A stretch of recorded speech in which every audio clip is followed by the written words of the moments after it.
Let's all go to the lobby. Let's all go to the lobby. Let's all go to the lobby and have ourselves a drink. All right, and with Michaela singing, that means we are back in Lobby Bar for the week of August the 3rd, 2026. Brian and Michaela here. Welcome to August. Michaela, we had a big monumental history setting weekend we get to talk about today, but welcome to August. It's like back to school time for people. Summer's winding down. How are you? How would you rate this summer on a scale of 1 to 10? Uh, well, I survived it, so it's like an eight, Okay. 8.5.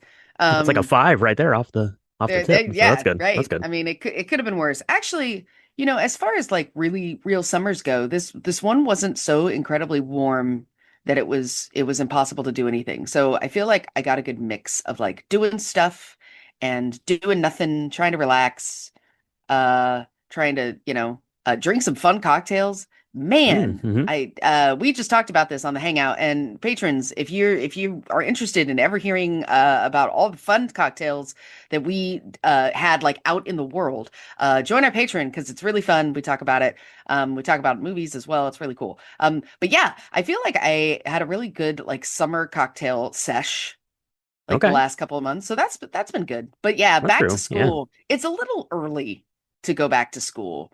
A I little really early. feel like Yeah, it back seems to like, school yeah. should be September. It should be like when you think about bouquets of sharpened pencils, it's too hot for that still. Okay, yeah.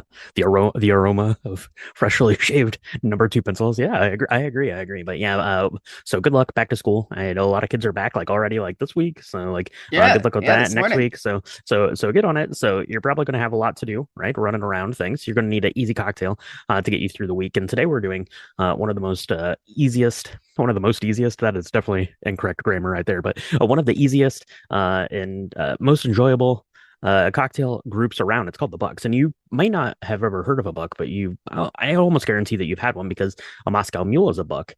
Because what a Buck is basically a base spirit, ginger ale or ginger beer, and a buck or like a half of the juice of some citrus, so either lime or lemon. So the Moscow Mule, the most famous of these, but today we're going to be making a gin buck because that sounded good. It sounded a little bit more aromatic, and I've accumulated a bunch of bottles of gin that I'm looking forward to diving into and checking out. So let's go ahead and put one of these together. You don't have to use a copper mug. I feel like that's Moscow Mule business. Just go into a regular glass here, 1.5 ounces of gin, a half an ounce of either lemon or lime juice. Dealer's choice. If you have a lime, go ahead and use that. If you have a lemon, go ahead and use that. If you have a preference, go ahead and use that. And then top it off with ginger ale or ginger beer, which basically are the same. Ginger beer is cloudy, ginger ale is clear. I like the ginger ale here with the gin. It's clear. It just makes it a little bit prettier in the glass to me. But go ahead, stir that up, sip, and enjoy. Michaela Moscow Mule, that's something we've talked about a lot of times. Whiskey and ginger, like that's a big one, right? Like Jameson and ginger ale. Buck. There you go. But today, the gin buck. We love gin. What do you think about this? I think this sounds delicious. I'm a big fan of ginger ale. I grew up thinking that that was like an adult drink, like for Mm-hmm. kids, right? It was kind of Yeah, it's not a mocktail because it literally comes in like a soda can, okay? And this is before like that's true. Shirley Temples and Roy Rogers could get it in a can. But No one knew it they was could charge triple the price by calling it a mocktail yet. that's right. But like I don't know, it always like Christmas time, like it was always like very celebratory to me. Hmm. I love ginger ale. And now that you can get diet ginger ale, that is even more my jam because then it's got less sugar in it. So this seems like this might be like my new favorite thing because I love a ginger ale. Hmm. Ginger beer is too gingery for me. I don't love the sting of ginger unless there's something seriously like to offset it. Um, so ginger ale, like to me, is like it's sweeter tasting. It's a lot more gentle. It's probably Hmm. because the cloudiness of the ginger beer has like real ginger bits in it. If that is your jam, please go try a ginger beer because there's a lot of really amazing ones out there. It's just too strong for me. But this sounds amazing. Um, it also sounds like this would be great if you have like regular old gin and nothing that's like too herbal or even Hmm. too like junipery. Like junipery probably would be really good with the offsetting of the ginger. I think that might actually really be a, a cool kind of juxtaposition. Hmm. But like this sounds amazing. And I Yeah. definitely have had this. I just had no idea it was called a gin buck. They probably called it something like a ginger gin. extravaganza or something. Ginger I had jam, no idea it would be jamboree this simple. with Yeah, the yeah, I yeah. don't know. Yeah, absolutely. Yeah, I think just sticking with the regular old like London dry gin is going to be good here because you're going to lose a lot of the nuance with the ginger ale or the ginger beer. So that's good. So just grab your kind of favorite bottle and go to town. I do like going through the grocery store every couple of trips there. I'll peruse like the specialty like soda aisle and like Mm. cocktail mixer aisle because the ginger ale and ginger beer offerings like seems like they like double like every like couple of months. Like there's just new ones, like fancy ones, local ones. So yeah, check that out. But yeah, I thought we should talk about the Buck a little bit today. And Jim Buck is where it's going to be for me as we still round out here our hot and humid summer. Let's talk about the box office this weekend because it was monumental. It was the biggest box office weekend in history. So that's pretty good. I think the total box office haul over the weekend was like $459 million or something like that. Leading the way, of course, was Spider-Man Brand New Day, $355 million domestically. A little more than that worldwide because it's already up to like almost $1 billion. It's already like the fourth top grossing film of the year. So that's good. The Odyssey pulls in another $51 million here, slipping into second place. It's close to $1 billion. Toy Story Part 5 goes over $1 billion with $6.3 million. Minions and Monsters and Moana. So everyone is out to the movie theater. Michaela, we still haven't seen Spider-Man Brand New Day. We'll be contributing to the next week of that because we are going to see it tonight. That's good. I'm hearing that people are having a good time with it, as everyone seems to do with Spider-Man. It doesn't seem like there's ever been a bad Spider-Man. If there is, drop us a comment. We'll talk about it when we talk about Spider-Man this week on the pod.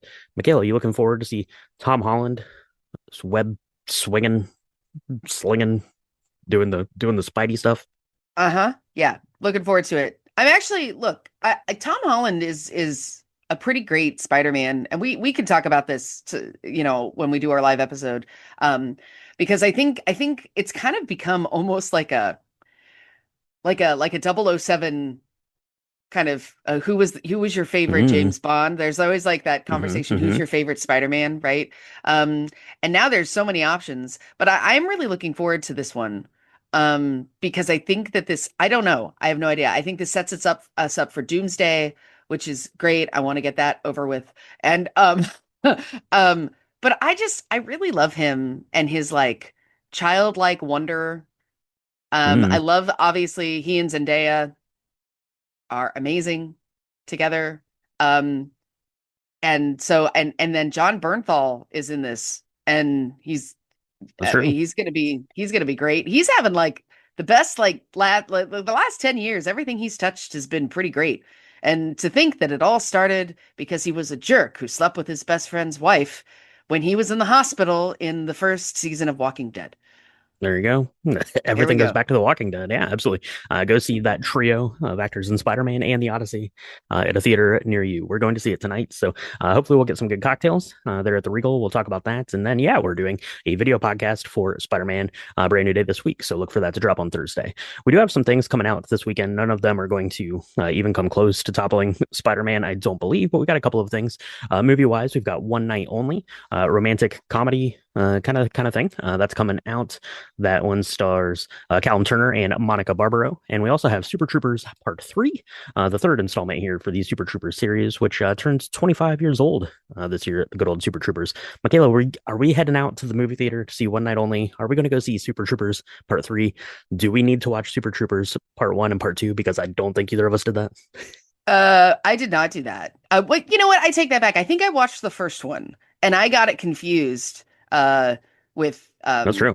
what was it With Reno called? 911. With Yeah. Reno 911. Which is a great show. So I love Reno 911. So I probably yeah, like Super Troopers. so amazing. That woman's like, I make this uniform look amazing, and she did. Yeah, no, I don't think I'm gonna see Super Troopers 3, but I would love to go see One Night Only. Because I feel like we're about to enter into Oscar season where everything's going to be real dark, real serious, real weird. And I would Yeah. like, we're going to be coming off of No Way Home or Brand New Day, Brand New Day. We're coming off of the Brand New Mm-hmm. Day.